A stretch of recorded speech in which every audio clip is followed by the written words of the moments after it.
And you know, Steadfast, of all the logos that exist in StarCraft, or that exist in what's the word I'm looking for?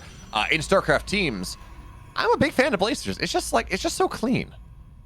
Yeah, it's very simple. Yeah, it's just a big B with a slash through it.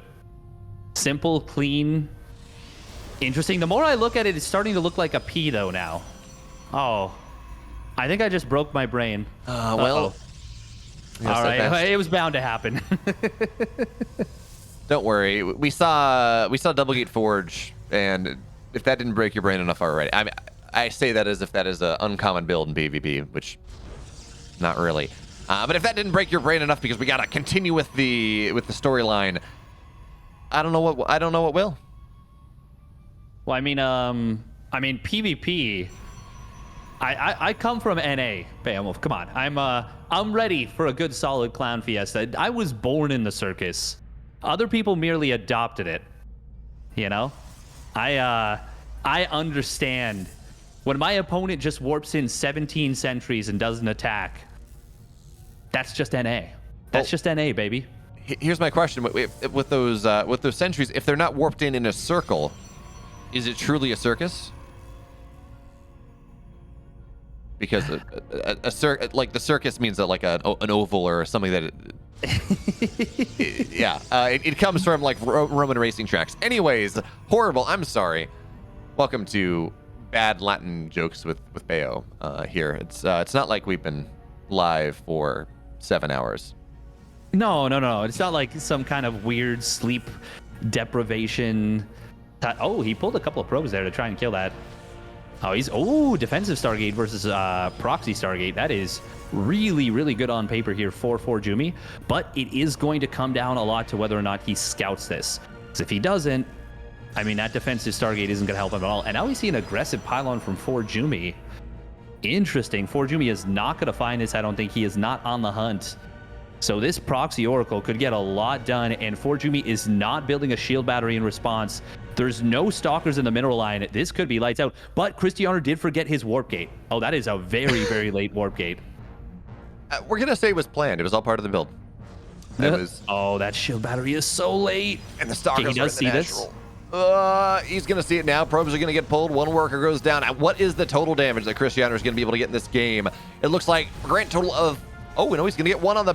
No, he's not. Okay, so he gets out of here. Does not take much more than shield damage on the Oracle. 5 workers go down to start. I mean, second time it arrives. Sure, there's going to be a shield battery, but second time it arrives, there's going to be an Oracle as well. That being said, Steadfast, on that second round through with Phoenix out, oh, that's a problem. Oh, what? Why did you not commit? Oh, ForJumy, no. That was like 6 probes he could have killed. He needed that damage. Why did he cancel the shade? There was and now the Oracle comes home. That's going to be a dead... No. And with the Oracle being forced home as well, that's another dead Adept. And most importantly, it means that the Oracles are not going to be just insta-gibbed by a bunch of Phoenix. If you run into them on your side of the map, you just kind of pull them over a shield battery over Stalkers, and that invalidates the Phoenix play for the most part. You still have value from them later on. So... Well, actually, it looks like one Oracle will die anyways. No shield battery to hide over. But, oh man, what went from what should have been almost a perfect game state for ForJumy, instead it's getting a little bit worse. That being said, Steadfast, there are a lot of Stalkers here, and with these Stalkers as force multipliers, maybe there's a world where they do find some value. Maybe there's a world where they do punch on through. His 2 Stalkers are going to get lifted, targeted down immediately. One goes down. Second one, though, not going to go down just yet. His probes are getting pulled here. Maybe this is where ForJumy finds that economic damage that he was not able to get with the Adepts.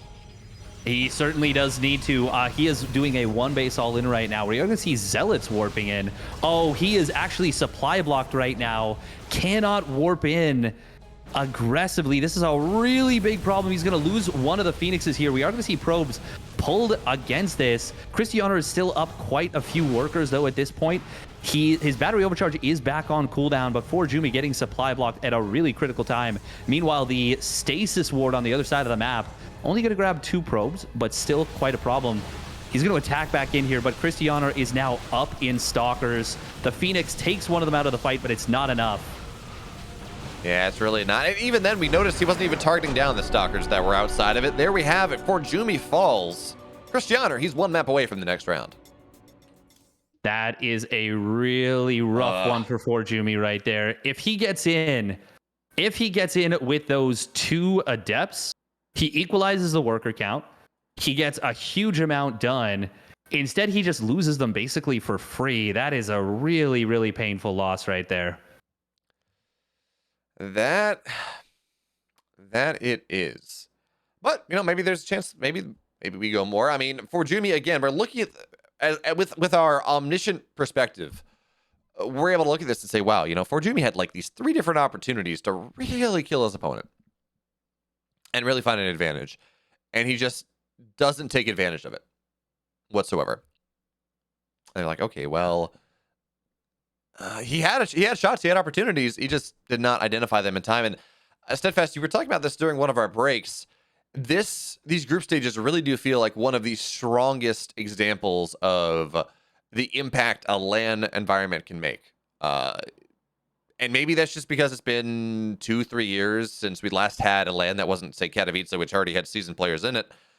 But I mean, it is looking pretty obvious right here. So we're gonna have to see now, Steadfast, whether ForJumy can come back or whether it's just gonna be clean 2-0 for Krystianer. Game 1.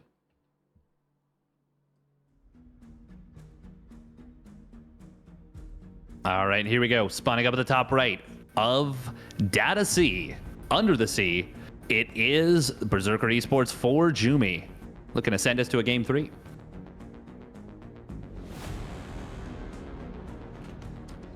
His opponent at the bottom left. He looked clean in game number 1. Can he clean it up in a sweep for game 2? He is Krystianer. I like that one. That was good. That was nice. I'm glad it landed. It sure did. It landed quite nicely.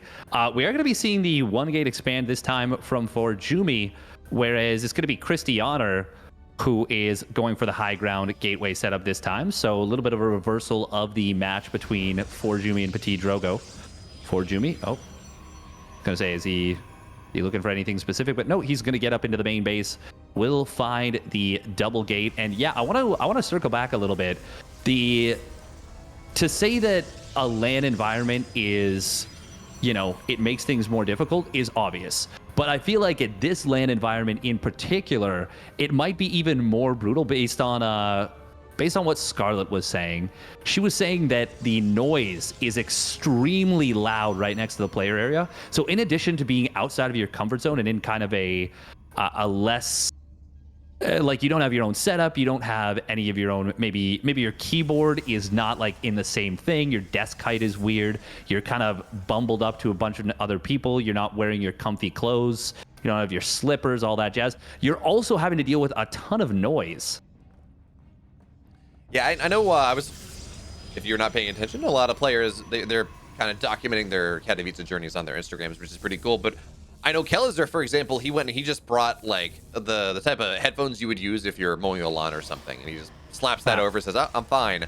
But not every player did that, and not every player knows to do that. This is ForJumy's at least first DreamHack type LAN, and if you don't even know to ask about it necessarily, it's that's gonna be just an additional really confounding factor as we do move forward. Is Krystianer being a little annoying with the pylon, not really allowing the stalkers to go where they want to go. But with Krystianer, he has gotten Stargate out of this one on 2-gate expand, and with the stalker kind of walled out, is he gonna be able to make this last long enough? He's gonna get in with this, and he walls out the stalker. Oh no! Oh, it's gonna force a recall. This is a nightmare right here for ForJumy. Well, they didn't make with GameHeart.